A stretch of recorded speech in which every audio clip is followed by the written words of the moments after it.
சவுக்கு சங்கருக்கு 10 ஆண்டு சிறை தண்டனை, நீதிமன்றம் அதிரடி உத்தரவு.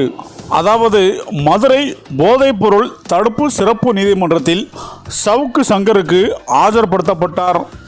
யூடியூபர் சவுக்கு சங்கர் சமீபத்தில் யூடியூப் சேனலுக்கு அளித்த நேர்காணலில் காவல்துறை அதிகாரிகள் குறித்தும் பெண் காவலர் குறித்தும் அவதூறான கருத்தை தெரிவித்துள்ளார்.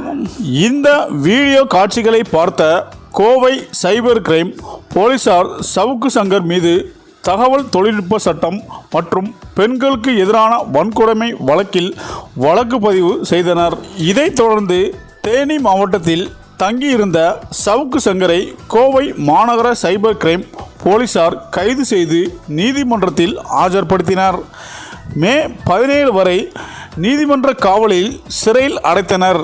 இதனிடையே சவுக்கு சங்கர் சிறையில் தாக்கப்பட்டதாக அவரது வழக்கறிஞர் குற்றம் சாட்டியிருந்தார். ஆனால் அவர் தாக்கப்படவில்லை என சிறைத்துறை விளக்கம் அளித்திருந்தது.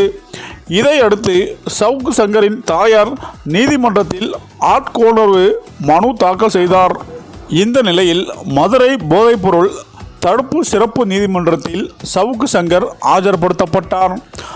சவுக்கு சங்கர் கையில் கட்டுடன் ஆஜராகி இருப்பது காவல்துறையால் சவுக்கு சங்கர் தாக்கப்பட்டார் என குற்றச்சாட்டுகள் சொல்லப்பட்ட நிலையில் தற்போது சவுக்கு சங்கர் கையில் கட்டுடன் ஆஜராகி இருப்பது அவருடைய குற்றச்சாட்டை உறுதினம் செய்வதாக இருக்கிறது.